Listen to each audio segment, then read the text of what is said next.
Bismillah. Assalamualaikum warahmatullahi wabarakatuh. Innal hamdalillah nahmaduhu wa nasta'inuhu wa nastaghfiruh wa na'udzu billahi min shururi anfusina wa sayyiati a'malina. May yahdihillahu fala mudilla lahu wa may yudlil fala hadiya lahu. Asyhadu an la ilaha illallah wahdahu la syarika lahu wa asyhadu anna Muhammadan abduhu wa rasuluhu la nabiyya wa la rasula ba'da. Allahumma salli wa sallim ala nabiyyina Muhammad wa ala alihi wa sahbihi wa man tabi'ahum bi ihsanin illa yaumil qiyamah. Ya ayyuhallazina amanu taqullaha haqqa tuqatih wa la tamutunna illa wa antum muslimun. Ya ayyuhan nasu taqu rabbakumul ladzi khalaqakum min nafsin wahidah wa khalaqa minha zawjaha wa batha minhuma rijalan katsiran wa nisaa'a wattaqullaha allazi tasaaluna bihi wal arham innallaha kana 'alaikum raqiba. Ya ayyuhalladzina amanu taqullaha wa qulu qawlan sadida yuslih lakum a'malakum wa yaghfir lakum dzunubakum wa may yuti'illaha wa rasulahu faqad faza fawzan 'azima. Summa amma ba'd. Alhamdulillah, segala puji bagi Allah tabaraka wa taala yang meringankan langkah kaki kita untuk bisa hadir di majelis ini. Segala puji pula bagi Allah tabaraka wa taala yang memudahkan semua urusan-urusan kita hingga kemudian kita bisa beribadah untuk meraih kebaikan-kebaikan di sisi Allah Subhanahu wa taala dan untuk mencari rezekinya di atas muka bumi ini, semua karena kemudahan dan nikmat-nikmat dari Allah Subhanahu wa taala. Maka berbanyaklah rasa syukur kita kehadirat Allah tabaraka wa taala yang hingga detik ini Allah Subhanahu wa taala menjadikan kita menjadi hamba-hamba yang insyaallah senantiasa diberikan keistiqomahan. Salam dan salawat untuk Nabi kita yang mulia Rasulullah sallallahu alaihi wasallam beserta keluarga beliau, istri-istri beliau, putra-putri beliau, para sahabat serta seluruh kaum muslimin yang mengikuti sunnah Nabi kita hingga yaumul qiyamah. Bapak Ibu sekalian yang dirahmati oleh Allah Subhanahu wa taala, kajian kita pada hari ini kita akan lanjutkan serial pembahasan Kitabul Jami'. Sekarang kita masuk di hadis yang ke-15. Hadis yang berkaitan tentang adab makan dan adab minum. Sebuah hadis yang diriwayatkan oleh Ibnu Umar radhiyallahu anhuma, yang diriwayatkan oleh Imam Muslim di hadis nomor 2020. Anna Rasulullah sallallahu alaihi wasallam, bahwasanya Rasulullah sallallahu alaihi wasallam bersabda, "Idza akala ahadukum falyakul bi yaminih wa idza syariba falyashrab bi yaminih fa inna syaitan yakulu bi shimalihi wa yashrabu bi shimalihi." Rasulullah sallallahu alaihi wasallam bersabda, jika salah seorang dari kalian makan, maka makanlah dengan tangan kanan. Jika kalian minum, maka minumlah dengan tangan kanan. Karena sesungguhnya syaitan tidaklah dia makan kecuali dia makan dengan tangan kiri, dan minumnya syaitan pula dengan tangan kiri. Hadis sahih riwayat Imam Muslim. Bapak Ibu sekalian yang dimuliakan oleh Allah Subhanahu wa taala, ini adalah salah satu adab dalam Islam yang mengajarkan tentang adab-adab makan dan minum, terkhusus tentang adab minum. Sebagian ulama menyebutkan bahwasanya perintah dari hadis ini hukumnya hanya anjuran, yaitu anjuran untuk makan dan minum dengan tangan kanan dan tidak menggunakan tangan kiri. Tetapi pendapat yang benar adalah ulama yang menyebutkan bahwasanya pendapat atau anjuran yang disebutkan perintah Nabi dalam hadis ini adalah hukumnya wajib. Jadi wajib makan dengan tangan kanan, wajib minum dengan tangan kanan. Alasannya kenapa? Berdasarkan hadis ini, yaitu agar kita tidak meniru atau menyerupai syaitan. Karena syaitan senantiasa mengajak manusia kepada apa? Kepada keburukan. Setan senantiasa mengajak manusia kepada hal-hal yang menyelisihi kebaikan-kebaikan dari Allah Subhanahu wa taala.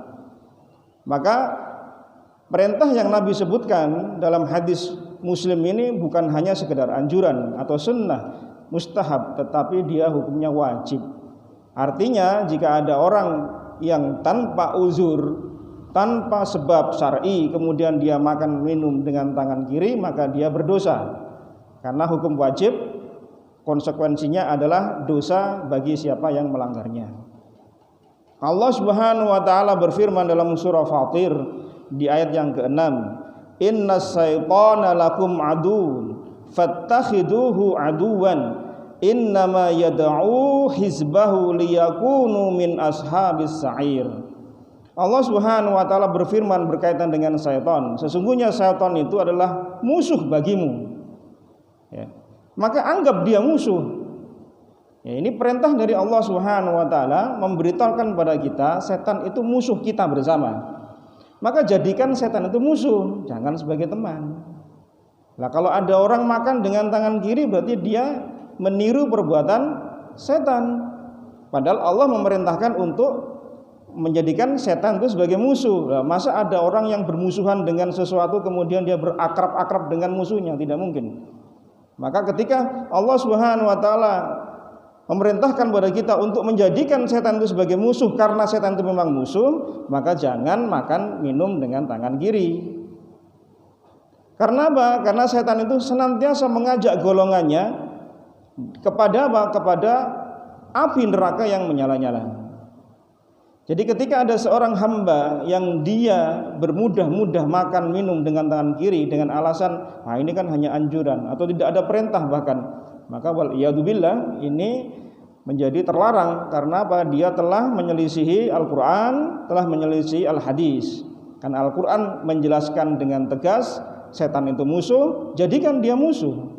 Nabi memerintahkan jangan meniru setan kalau makan dan minum, maka jangan menggunakan hal-hal yang menjadi ciri khasnya setan. Di lain ayat Allah Subhanahu wa taala juga berfirman dalam surah An-Nur ayat yang ke-21. Di awal ayat Allah berfirman, "Ya ayyuhalladzina amanu la tattabi'u khutuwatis syaitan." Terkhusus kepada kaum muslimin, kaum mukminin, Allah perintahkan, wahai orang-orang beriman, jangan kalian mengikuti langkah-langkah setan. Langkah setan salah satunya adalah mengajak manusia untuk menjauhi Allah Subhanahu wa taala. Tidak setan mengatakan, "Ayo ikut aku ke neraka." Enggak. Kalau itu yang dikatakan tentu tidak akan ada yang mau ikut setan. Tetapi kenapa kok ada hamba-hamba Allah yang tergelincir hingga kemudian mengikuti langkah-langkah setan? Karena setan setiap kali membujuk manusia, merayu manusia, tidaklah dengan bahasa yang vulgar, tidaklah dengan bahasa yang terang-terangan, keras, tetapi dengan lemah lembut, dengan bahasa yang halus, ya, dihiasi perbuatan buruk itu dengan bentuk-bentuk yang baik sehingga manusia kemudian tertipu. Ya. Enggak apa-apa makan dengan tangan kiri. Banyak orang makan tangan kiri kok. Pokoknya sak kecekel lah mana yang deket. Kalau yang deket tangan kiri ya ambil tangan kiri. Kalau deket yang kanan ya ambil tangan kanan dah.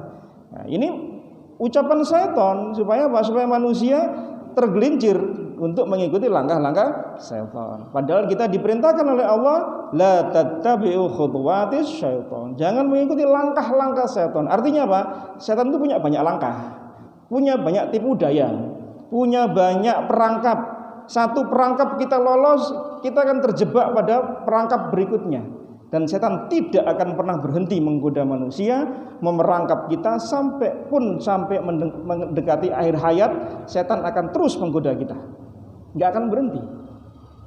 Ya, Imam Ahmad bin Hanbal diceritakan oleh putra beliau, Abdullah bin Ahmad bin Hanbal rahimahullah.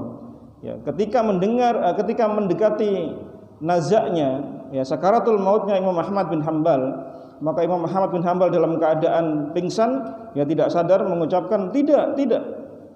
Ternyata setelah sampai ketika siuman ditanyakan oleh putranya, kenapa ayah mengatakan demikian. Ternyata syaitan mengatakan, wahai Ahmad bin Hambal, saat ini engkau terbebas dari jeratanku. Maka Imam Ahmad mengatakan tidak. Karena memang benar, setan tidak akan pernah berhenti sampai manusia tidak bisa lagi mengucapkan kalimat tauhid la ilaha illallah menjelang akhir kehidupannya. Karena barang siapa yang mengucapkan kalimat tauhid la ilaha illallah dakhalal jannah. Barang siapa mengucapkan kalimat la ilaha illallah, dia masuk surga.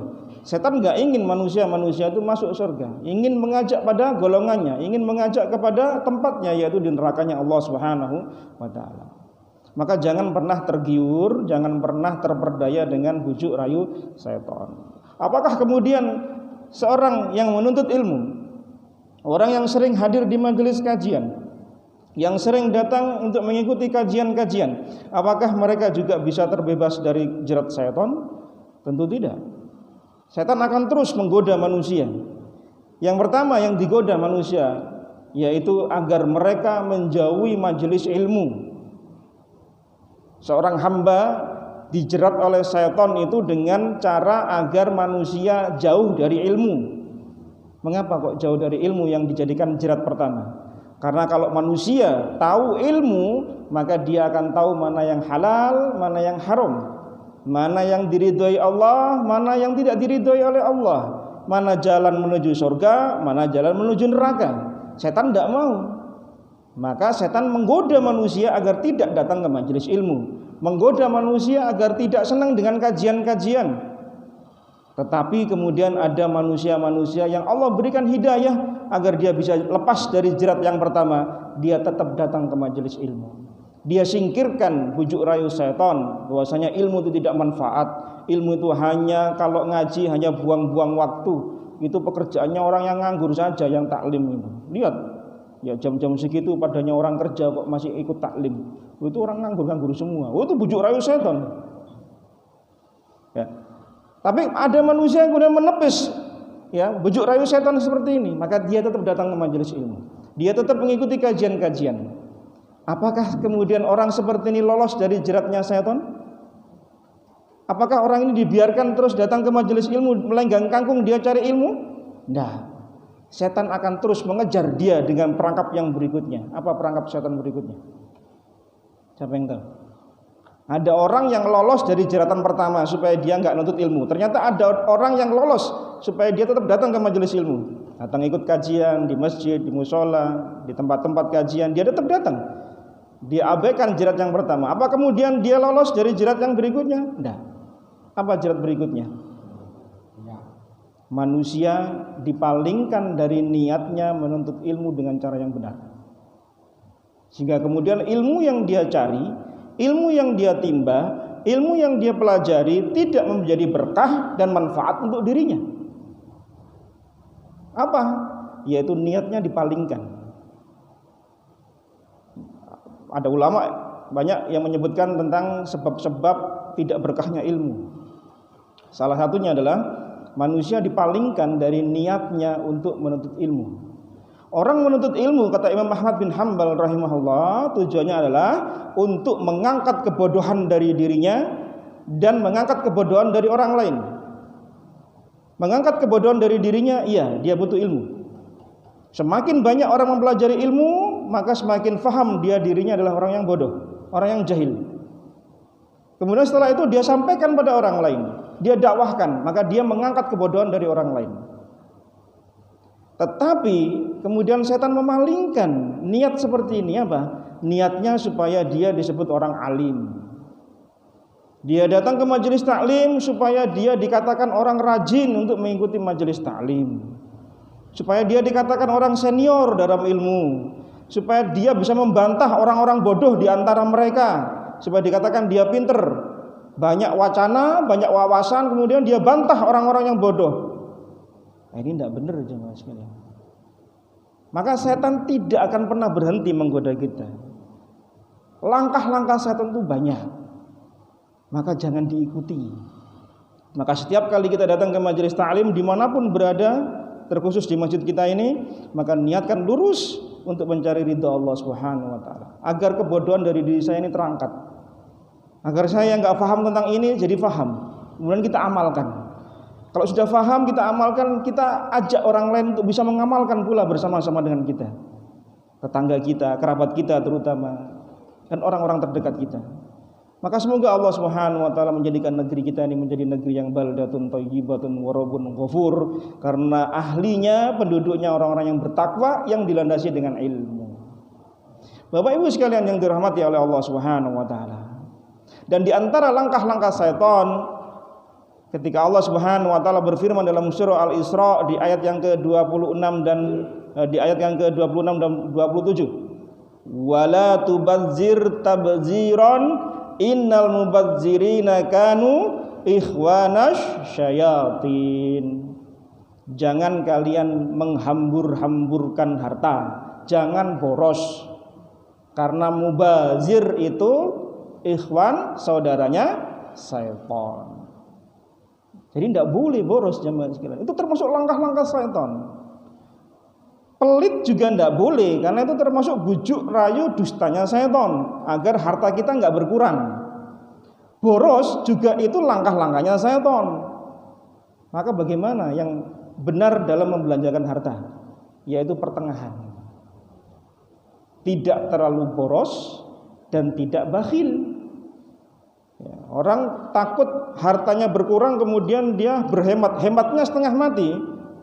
Ya, tangannya menggenggamnya erat sekali. Nah, ini tidak benar. Tapi juga tidak boleh terlalu royal, menghambur-hamburkan harta yang tidak pada tempatnya. Kebutuhan pokok sudah ada, yang sekunder sudah ada, primernya juga ada, maka jangan kemudian dihambur-hamburkan untuk hal-hal yang tidak manfaat. Harta itu bisa ditabung, bisa disedekahkan, bisa kita gunakan untuk membantu orang-orang yang membutuhkan. Ya. Jadi Islam ini mengajarkan pada kita agar kita bijak dalam membelanjakan harta. Ya, itu termasuk langkah-langkah syaitan. Terkhusus pada pembahasan kita ini, ya, setan ini mengajak pada kita agar makan dan minum dengan tangan kiri. Hadis ini juga mengandung faedah jemaah sekalian, agar kita mengimani hal yang sifatnya gaib.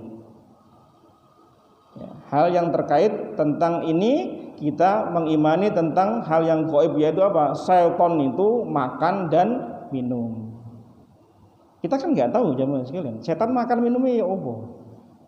Di hadis yang lain diterangkan makanannya setan itu apa? Dan jin itu adalah tulang. Maka tidak boleh bercebok, ya, bersuci dengan tulang. Karena itu makanannya saudara kalian jin, kata Nabi SAW. Maka tidak boleh. Nah, di sana kita mengimani, oh setan dan jin itu yang tidak kelihatan itu makan dan minum, gitu loh. Dari mana kita tahu? Nabi menyebutkan setan itu makan dan minum dengan tangan kiri. Dari mana kita tahu pula bahwasanya setan itu makan dan minum? Karena di sana juga ada keterangan dari Nabi sallallahu alaihi wasallam bahwasanya setan itu kalau mendengar azan maka dia lari sejauh 40 rumah. Ya, terkencing-kencing sampai terkentut-kentut. Ketakutan. Setiap kali mendengar azan, loh, setan kok kentut, setan kok kencing, berarti kan ada olah makanan yang dimakan. Ya tadi itu, makan dan minum dengan tangan kiri. Dalam sebuah hadis yang lain Nabi SAW ketika ada jamuan makan, datang seorang budak wanita kecil yang mau mengambil makanan dengan tangan kiri. Ditangkap tangannya oleh Nabi SAW. Yang berikutnya kemudian menyusul seorang badui dewasa, makan juga demikian, makan langsung ngambil dengan tangan kiri. Nabi tangkap tangannya. Kemudian Nabi mengatakan, maukah kalian, ya, dalam redaksi yang lain, maukah kalian melihat bagaimana syaitan makan bersama kita? Ya, bersama dengan mereka ini. Seandainya tidak aku tangkap, maka syaitan akan ikut bersama makan dengan kalian. Jadi setan itu menghalalkan makanan untuk kita, ya, untuk mereka, ya, itu dengan cara makan dengan tangan kiri dan makan dengan tidak menggunakan bacaan basmalah. Maka ditangkap tangannya oleh Nabi SAW supaya makanan ini tidak diambil keberkahannya oleh syaitan. Maka kalau panjenengan makan, panjenengan minum, jangan lupa awali dengan membaca bismillah. Karena itu akan mengharamkan makanan yang kita makan itu untuk diambil oleh setan. Nah, setan ingin memakan makanan kita, ikut minum bersama kita, menjadi halal makanannya untuk dia ketika kita tidak membaca bismillah. Bapak Ibu sekalian yang dirahmati oleh Allah Subhanahu wa taala. Kemudian Nabi sallallahu alaihi wasallam memerintahkan dalam hadis ini agar seorang muslim makan dan minum dengan tangan yang kanan.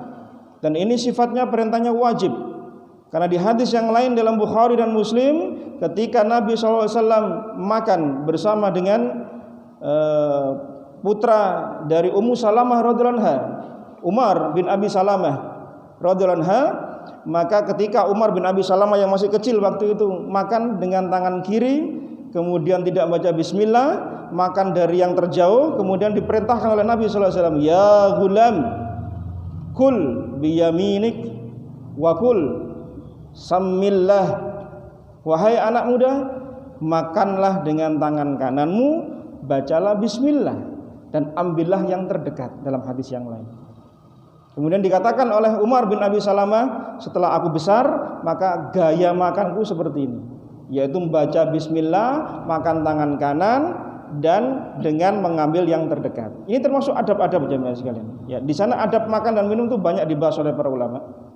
Ya, di antaranya hadis ini tadi, yaitu makan dengan tangan kanan, minum dengan tangan kanan, dan makan dengan membaca bismillah di awalnya. Kemudian makan yang terdekat. Jadi kalau kita makan ini modelnya prasmanan atau modelnya jamuan banyak makan, maka jangan mengambil makanan yang terjauh dari kita, ambil yang terdekat. Ya, kalau misalnya yang terjauh yang mau kita ambil, maka minta tolong untuk diambilkan yang terjauh atau diputarkan makanan tersebut. Ya, jadi jangan melangkahi makanan yang begitu banyak kita untuk meraih apa yang kita suka, yang kita selera. Ternyata yang selera itu jauh sekali dari kita. Kita harus melewati berbagai macam makanan yang ada di hadapan kita. Ini tentu tidak etis. Ya. Nah, masalahnya di depan saya itu tempe, Ustaz.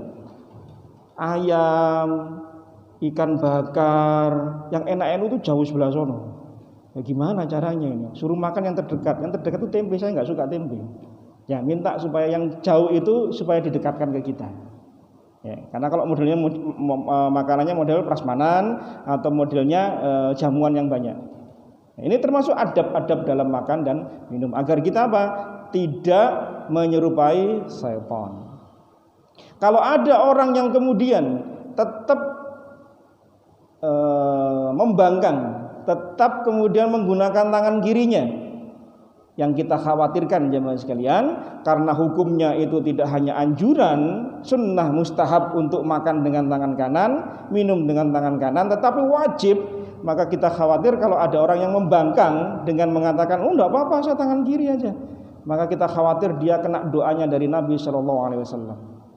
Apa doanya? Ketika ada seseorang yang makan bersama beliau, dalam hadis riwayat Muslim di nomor 2021, ya, ada seorang yang makan di sisi Nabi SAW, kemudian dia makan dengan tangan kiri. Nabi mengatakan, makanlah dengan tangan kananmu. Saya enggak bisa ya Rasulullah. Diulang lagi oleh Nabi SAW, makanlah dengan tangan kananmu. Saya enggak bisa. Maka kata Nabi SAW, andai engkau memang tidak mampu, ya, sesungguhnya ketidakmampuanmu itu karena kesombonganmu. Jadi orang ini sombong jemaah sekalian. Di hadapan Nabi SAW, Nabi hidup di hadapannya, diperintah makan dengan tangan kanan, dia menyangkal, dia menentang perintah Nabi SAW. Lu bayangkan ini, dia tetap makan dengan tangan kiri. Ini ada perintah di hadapan orang ini nih. Nabi masih hidup ini. Nah, bagaimana kalau Nabi ini sudah nggak ada di hadapannya, seperti zaman kita sekarang? Ini bahaya. Maka orang ini kemudian kata sahabat yang meriwayatkan, maka orang ini kemudian ma mana'ahu illal kibr, sesungguhnya engkau tidak bisa mengangkat tanganmu makan seperti itu tertahan karena sombong. Ya enggak ada alasan. Apa alasannya makan dengan tangan kanan dia enggak bisa? Wong dia enggak ada uzur kok. Dia enggak patah tangannya, dia enggak sedang sakit, dia enggak punya ciri khas makan dengan tangan kiri. Sebagaimana orang kidal itu kan makan tangan kiri. Itu kalau itu kesulitan memang, ya. Tapi secara normal kalau dia makan dengan tangan kanan, gunakan tangan kanan. Tapi ini menyangkal. Maka kemudian orang ini fama rafa'aha ila fi, kemudian dia tidak bisa lagi mengangkat tangan kanannya untuk makan. Didoakan oleh Nabi sallallahu alaihi wasallam, tangannya kemudian enggak bisa ngangkat lagi. Ini ada di hadapan Nabi sallallahu alaihi wasallam, orang ini menyangkal. Nah, maka bagaimana lagi kalau kemudian pada hal-hal yang lain kemudian datang perintah dari Nabi sallallahu alaihi wasallam, ya, jangan engkau begini, jangan engkau begitu, kita tetap menentang perintah Nabi sallallahu alaihi wasallam. Bahaya besar ya, maksudnya. Bahaya besar. Ya, maka ketika salah satu hak-hak Nabi sallallahu alaihi wasallam yaitu beliau ini ditaati, beliau ini diteladani. Bagaimana cara meneladani beliau? Bagaimana cara mentaati beliau? Kalau kita nggak tahu perihal akhlak beliau, kalau kita tidak mengetahui kebiasaan sehari-hari beliau sallallahu alaihi wasallam, kita nggak mau mempelajari sirah beliau, nggak mau mempelajari tahriknya para sahabat sehingga bisa tahu interaksi Nabi dengan para sahabat, kita nggak akan bisa tahu jemaah sekalian. Maka banyak sisi yang harusnya kita pelajari yang berkaitan dengan pribadi Nabi sallallahu alaihi wasallam. Nabi memang manusia biasa, tetapi beliau diberi keutamaan, yaitu diberi wahyu risalah oleh Allah Subhanahu wa taala. Maka Nabi mengatakan, jangan kalian menyanjung aku melebihi sanjungan yang seharusnya aku terima. Jangan kalian sebagaimana orang-orang yang menyanjung Isa ibnu Maryam. Aku ini abdun, aku ini seorang hamba. Maka katakanlah abduhu wa rasuluh. Katakanlah Nabi kita sallallahu alaihi wasallam seorang hamba dan utusan Allah. Apa maknanya? Seorang hamba, maka beliau adalah manusia biasa. Beliau berinteraksi, beliau berkeluarga, beliau makan, beliau minum, beliau ke pasar, beliau beraktivitas bagaimana kita manusia.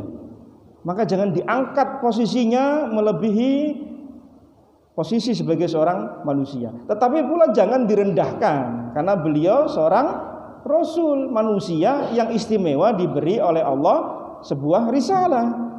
Maka enggak boleh kemudian dilecehkan, dihina, dibuatkan karikatur, ya, kemudian dilecehkan Nabi sallallahu alaihi wasallam. Maka ini tidak benar. Ya, apalagi yang melecehkan adalah orang-orang yang bukan orang-orang muslim. Maka tentu giroh kita, semangat kita membela Nabi sallallahu alaihi wasallam harus muncul. Ya.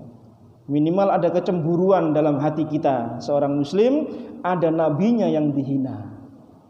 Betul? Betul napa mboten? Panjenengan sampun boikot napa mboten? Saya enggak ngajak boikot lho nggih. Nah, saya enggak ngajak boikot. Saya enggak punya peran, enggak punya kebijakan. Tapi saya kasih gambaran ke panjenengan nggih. Seandainya bapak kita, ibu kita, saudari perempuan kita, ya, dihina, dilecehkan sehabis-habisnya sama orang yang jualan sembako. Dia punya sembako, Pak, toko peracangan, ya, panjenengan belanja setiap saat di situ. Kemudian dilecehkan oleh orang tersebut. Kemudian panjenengan butuh sesuatu dari bahan-bahan sembako. Kira-kira panjenengan masih mau belanja ke orang itu? Kalau ada orang lain, dua toko sembako, yang satu menghinakan bapak, ibu, saudari, istri kita, bapak kita misalnya, suami kita misalnya. Kemudian ada toko lain yang jual sembako pula tapi enggak menghina keluarga kita, memuliakan keluarga kita. Kita beli di toko yang mana? Tentu kita memilih toko yang tidak orangnya menghina keluarga kita. Betul nggak betul? Ya, naluri akan berbicara tentang masalah ini. Ya, pembahasannya panjang soal masalah boikot tersebut. Tapi intinya panjenengan diminta untuk memiliki ghirah, semangat untuk membela nabinya sallallahu alaihi wasallam. Kalau panjenengan ada di masa Nabi sallallahu alaihi wasallam, sebagaimana Umar bin Khattab radhiyallahu anhu, ketika ada orang yang menghina Nabi sallallahu alaihi wasallam, maka terdengar di telinga Umar minta izin sama Nabi sallallahu alaihi wasallam, "Ya Rasulullah," sambil menghunus pedang, "izinkan aku memenggal kepalanya." Umar bin Khattab jangan sekali. Datang lagi seseorang yang menghina Nabi sallallahu alaihi wasallam, "Ya Rasulullah, izinkan aku menghabisi dia." Nabi mengatakan jangan. Ya, apalagi bersamaan dengan orang-orang munafik, ya. Nanti akan dikira Muhammad SAW itu akan bermudah-mudah mengucurkan darah salahnya saudara-saudaranya, teman-temannya. Kan orang kafir kan enggak tahu. Orang munafik mana, orang muslim mana kan enggak tahu. Ya. Maka perlu bijak dalam masalah ini, tetapi intinya panjenengan diminta untuk punya rasa sensitivitas ketika nabinya dihinakan. Ya. Kalau enggak panjenengan nanti dipertanyakan nanti imannya. Duh, ada nabinya dihina kok diem saja. Yang terakhir, Bapak Ibu sekalian yang dimuliakan oleh Allah Subhanahu wa taala, terkait masalah makan, maka ini termasuk adat, termasuk kebiasaan. Sebagaimana kita berpakaian, kita berjalan, kita tersenyum, tertawa dan seterusnya. Maka nilainya akan bisa berubah menjadi ibadah kalau panjenengan niatkan minum itu, makan itu, terkhusus minum dalam hadis ini untuk mencari pahala di sisi Allah Subhanahu wa taala. Niatkan saya minum dengan tangan kanan meneladani nabi saya agar saya mendapat ridho dari Allah, maka nilainya minum itu jadi berpahala. Tetapi untuk urusan minum dengan menggunakan gelas, apakah mangkok, apa kita makan minum pakai sendok ataukah tidak, maka yang ini sifatnya bukan ibadah, tetapi wasilah. Walaupun dalam Nabi terkadang makan beliau menggunakan dengan tangan beliau, dengan menggunakan 3 jari Nabi Sallallahu Alaihi Wasallam. Ya, panjenengan pernah makan dengan 3 jari? Belum pernah, Pak. Cakup pakai 5 gini, Pak. Kesuwen ya soalnya telu. Gak mari-mari ya. Sak jam baru selesai makanan kita. Nah, ini menunjukkan tawaduknya Nabi Sallallahu Alaihi Wasallam. Tapi kalau kita makan pakai sendok, ya tidak masalah. Karena ini bukan termasuk ibadah. Ini wasilah, alat tadi itu, ya. Lah masa panjenengan makan yang berkuah pakai tangan, tidak kelar-kelar makannya nanti, salah ditinggal sama yang lain. Ya, makan soto, makan rawon, makan sop pakai jari, ya tidak apa-apa sih panjenengan kalau mau, tapi kan lama Pak, pakai sendok. Jadi tidak masalah seperti itu. Atau orang yang memiliki kebiasaan dia menggunakan tangan kiri, yaitu orang yang kidal, maka yang ini ya kalau dia memang tidak ada uzur, maka jangan kemudian menggunakan alasan saya tidak bisa tangan kiri kemudian makan dengan tangan kiri, minum dengan tangan kiri, padahal dia mampu, maka tidak boleh ya. Atau misal tangannya kotor yang kanan, terus minum, panjenengan pernah nggak makan pakai tangan ya, kan belum cuci, terus merasa kotor kan, terus panjenengan pengen minumnya bagaimana? Ini nggih? Betul? Pernah praktek seperti ini? Karena tangannya menganggap kotor, mau megang gini kan kotor gelasnya. Maka panjenengan pakai tangan kiri, terus ini dibantu gini kan. Ini kira-kira yang dominan yang mana? Kiri apa kanan? Yang kiri. Berarti panjenengan tetap dianggap makan minum dengan tangan kiri. Ini hati-hati yang seperti ini. Ya, hati-hati yang seperti ini. Kadang kita ini kadang asal, Pak. Cek cocok, terus minum gitu. Terus langsung minum. Enggak berarti kan ini kanan apa kiri. Padahal ini urusannya ibadah. Minumnya ini bukan ibadah, Pak. Barangnya ini bukan ibadah. Gelas ini enggak. Tapi cara minum kita ini yang jadi masalah. Ketika panjenengan hanya asal mengikuti insting saja. Instingnya pakai kiri ya kiri, kanan ya kanan. Ini berarti kita enggak terbiasa dengan kebiasaan harian adab-adab Nabi Sallallahu Alaihi Wasallam. Termasuk ketika keluar dari masjid. Ada orang enggak perhatian, kakinya kiri dulu apa kanan dulu. Pokoknya aku melangkah, sak kecekel sikile. Nah, ini kan tidak benar. Berarti kita nggak terbiasa gitu loh. Kalau kita terbiasa, kita akan berhenti dulu, mikir, saya kanan dulu apa kiri dulu. Pakai sandal juga demikian, ngelepasnya juga demikian, kiri dulu apa kanan dulu. Ya. Mudah-mudahan sedikit pembahasan yang kita bahas di hadis yang ke-15 tentang adab minum agar tidak menyerupai syaitan, agar kita minum ini menjadi berkah, ya seger, ya panjenengan dapat pahala. Ya, Allahu a'lam bishawab. Ini yang bisa saya sampaikan. Mohon maaf jika ada yang kurang. Setelah ini nanti bisa diadakan tanya jawab. Kita tutup dengan doa. Subhanakallahumma bihamdika asyhadu an la ilaha illa anta astaghfiruka wa atubu ilaik. Wa sallallahu nabiyina Muhammad walhamdulillahirabbil alamin. Assalamualaikum warahmatullahi wabarakatuh.